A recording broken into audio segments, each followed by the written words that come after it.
মাঝখান থেকে অর্ধেক ভাগ করে দুটো বাচ্চার মাঝখানে বিলি বন্টন করে দিলেন। মহিলা চলে গেল, বিশ্ব নবী এলেন। আম্মা জান আয়েশা বললেন, ইয়া রাসূলুল্লাহ, বাড়িতে এইরকম ঘটনা ঘটে গেল।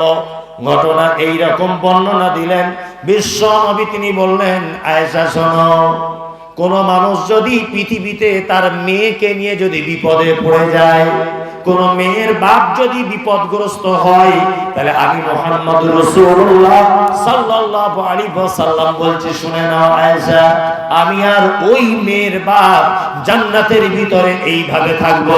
এইটা বলার পরে নবীজি তর্জনী আর মধ্যমা আঙ্গুল, দুটো আঙ্গুলকে একত্রিত করে দিয়ে বলছে, আয়েশা, এইভাবে জান্নাতে থাকবো।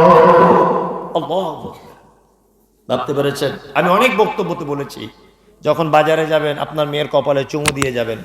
আল্লাহ নবী সাল্লাল্লাহু আলাইহি ওয়াসাল্লাম কোথাও যখন যেতেন ফাতেমার কপালে চুমু দিতেন।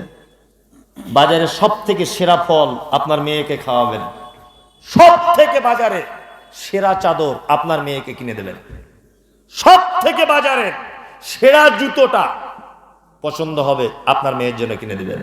আমিও মমতাজুল ইসলাম একজন কন্যার পিতা, আমারও মেয়ে আসে বাড়িতে।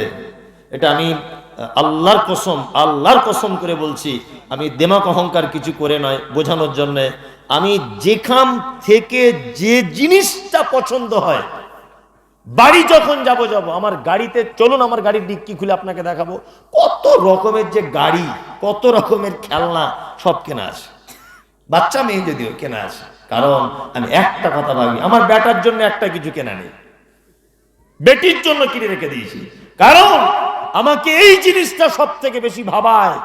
বিশ্ব নবী মুহাম্মদুর রাসূলুল্লাহ সাল্লাল্লাহু আলাইহি ওয়াসাল্লাম বলেছেন, আমি আর কন্যার পিতা জান্নাতে এইভাবে থাকবো।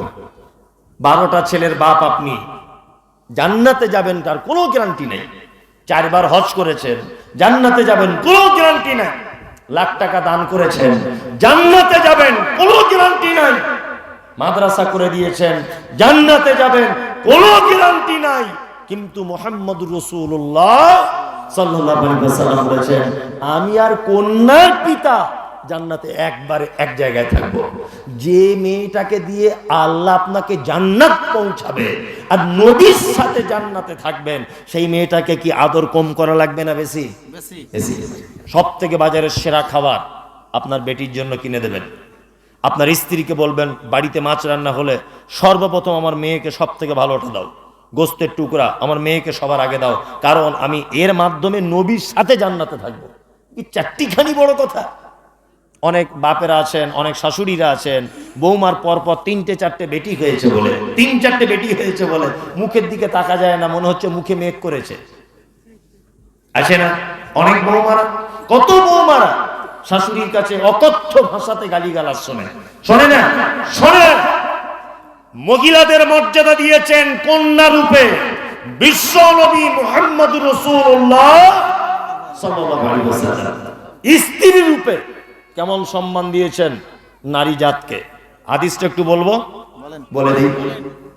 আল্লাহ নবী বলেছেন, একজন নারী, একটা হাদিস বুখারী, মুসলিম, আবু দাউদ, তিরমিজি, নাসাই, ইবনে মাজাহ, দারুকুতনি, যত হাদিসের গ্রন্থ আছে আর এখানে যত আলেম ওলামা আছে, সোশ্যাল মিডিয়া পর্যন্ত, এটা আমার দাবি থাকলো যে আল্লাহর নবী শুধুমাত্র পুরুষদের জন্য বলেছেন যে পুরুষ এই এই এই এই কাজ করলে জান্নাত চলে যাবে। একটা হাদিস আপনি দেখাতে পারবেন না, একটা হাদিস না। কিন্তু নবীজি বলেছেন, কোন মহিলা যদি 4টে কাজ যদি করে তাহলে কোথায় যাবে? জান্নাতে। এক, বিশ্ব নবী বলেছেন, আল মারআতু ইজা সাল্লাত খামসাহা, 5 ওয়াক্ত সালাত আদায় করবে, নামাজ পড়বে 5 ওয়াক্ত। 2, অসামাত শাহরাহা, 1 মাস সিয়াম পালন করবে। 3, ওয়া আতাআত বালাহা, স্বামীর সেবা করবে। মায়েরা যারা আছেন মন দিয়ে শুনুন, স্বামীর সেবা করে তো আপনাদের? একজন এরকম করছে, মানে বেচারা খুব বিপদে আছে, খুব বিপদে, টুপি পড়া লোকটা এরকম করছে। আল্লাহ আল্লাহ, ওর পরিবারকে তুমি বাঁচাও, বেচারা খুব মন খারাপ।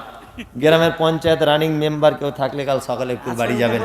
কই তাহলে যাবেন ওর বাড়িতে গিয়ে একটু বিচার টিচার করে দিয়ে আসবেন। সব সময় করছেন না? আল্লাহু আকবার। আমাদের আয়েশা সিদ্দিকা রাদিয়াল্লাহু তাআলা আনহার বিশ্ব নবীর যে কি প্রেম, হাদিসের পাতায় পাতায় এগুলো যদি বলতে লাগা যায়, আগে থেকে যদি বলতেন যে মেয়েদের ব্যাপারে বলবেন, আলহামদুলিল্লাহ আমি খুব গুছিয়ে বলার চেষ্টা করতাম।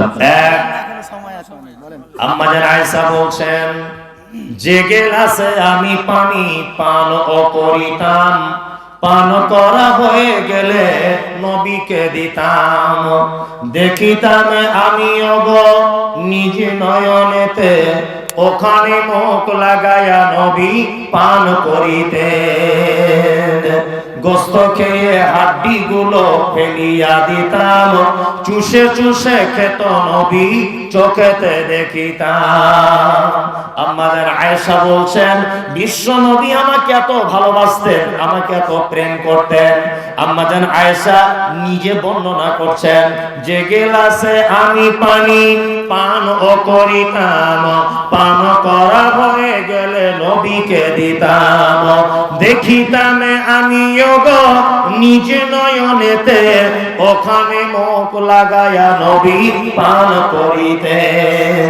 আম্মা জান আয়েশা বলছেন, আমি পান যখন করতাম গ্লাসে করে, গ্লাসটা রেখে দিতাম, আল্লাহর নবীকে দেখতাম ওই জায়গাটায় মুখ লাগিয়ে তিনি আবার পানি পান করতেন। আম্মা জান আয়েশা বলেন, আমাদের বাড়িতে বেশি গোশত রান্না হতো না, কখনো কেউ যদি হাদিয়ার গোশত আমাদের বাড়িতে যদি পাঠাতো, অল্প বয়সের নারী, নাম হলো তার আম্মা জান আয়েশা, তিনি বলছেন, গোশত খেয়ে হাড্ডি গুলো ফেলিয়া দিতাম, চুষে চুষে খেত নবী চোখেতে দেখিতাম। আমি গোশতটা খেয়ে নিতাম, হাড্ডিটা চিবাতে পারতাম না, আমি ছোট বয়স তখন, আমার হাড্ডিটা দস্তরখানির উপরে ফেলে দিয়েছি, আল্লাহর নবীকে দেখেছি ওই হাড্ডিটা আবার মুখের ভিতরে দিয়ে চিবিয়ে চিবিয়ে রস বার করে করে তিনি খেতেন। আল্লাহু আকবার। আম্মা জান আয়েশা বলেন, নবীজি আমাকে এত ভালোবাসতেন, এত পিয়ার করতেন যে আমার আঁটুটা পর্যন্ত নবীজি খেতেন।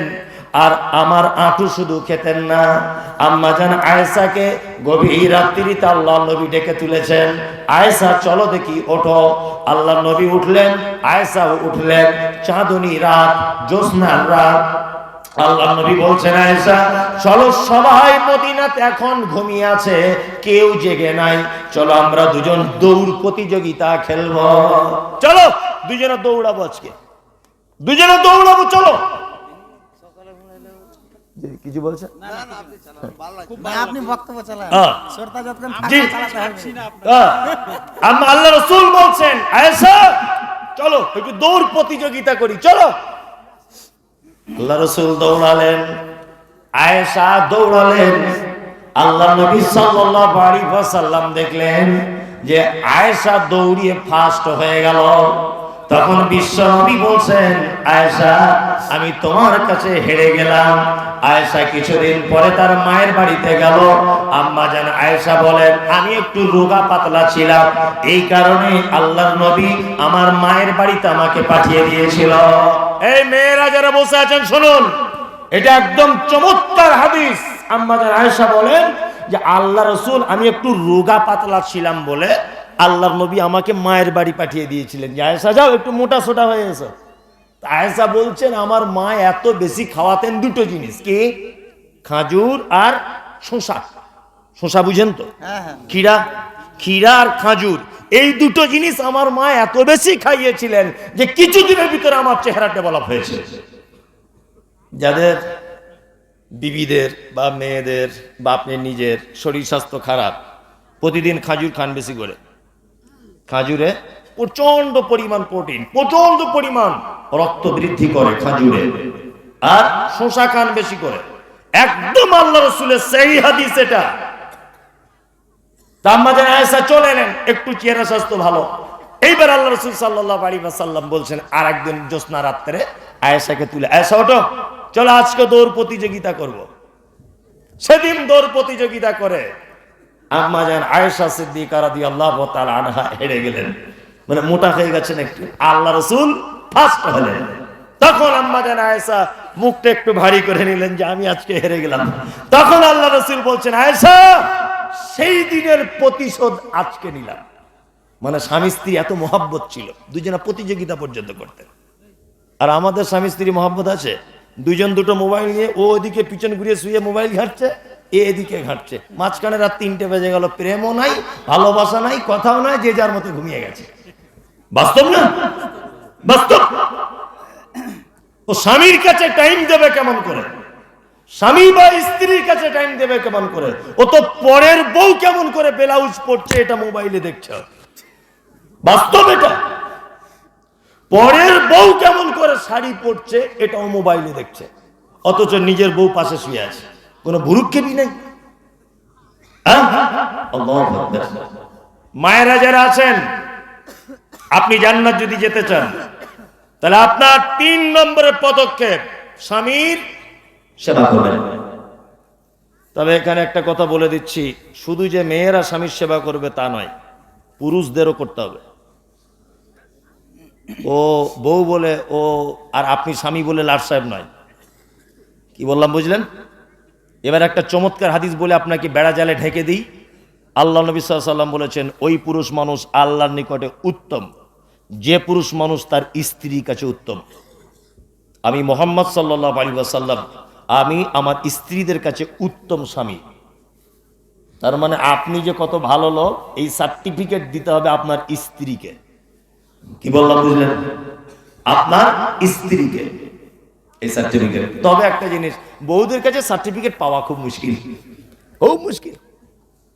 পৃথিবীতে একটা মাত্র প্রাণী আছে, তার নাম বহু বা মেয়ে। এরা যার খায় তার বদনাম করে, তার নাম স্ত্রী। আপনার বাড়িতে যাবে, অন্যজনের বউ আপনার বাড়িতে আপনার বউয়ের সঙ্গে গল্প করছে আর বলছে, আর বলিস না 13 বছর জ্বলছি, 13টা বছর জ্বলছে, আমার আব্বাকে আর কি বলবো, যা দেখে দিয়েছে তাই কপালে ছিল, আর কি বলবো। জীবনে বলবে না যে আমি আমার পুরুষ মানুষটাকে নিয়ে খুব শান্তিতে আছি, জীবনেও বলবে না। কি বললাম বুঝলেন? চলুন, মুহাম্মদ সাল্লাল্লাহু আলাইহি ওয়াসাল্লাম বোকা ছিলেন না জ্ঞানী ছিলেন? সাধারণ জ্ঞানী না মারাত্মক? মারাত্মক। আল্লাহ নবী বলছেন, যে রাতে মিরাজ হলো বিশ্ব নবীজির, নবী বলে জাহান্নামে মহিলাদের ভিড়। একজন মহিলা বলে, বিশ্ব নবীজিরে কোন কারণে বেশিরভাগ যাব জাহান্নামে? প্রথম কারণ হলো অধিক নারীগণ, অল্প ধনেতে তাদের ভরে না কমন।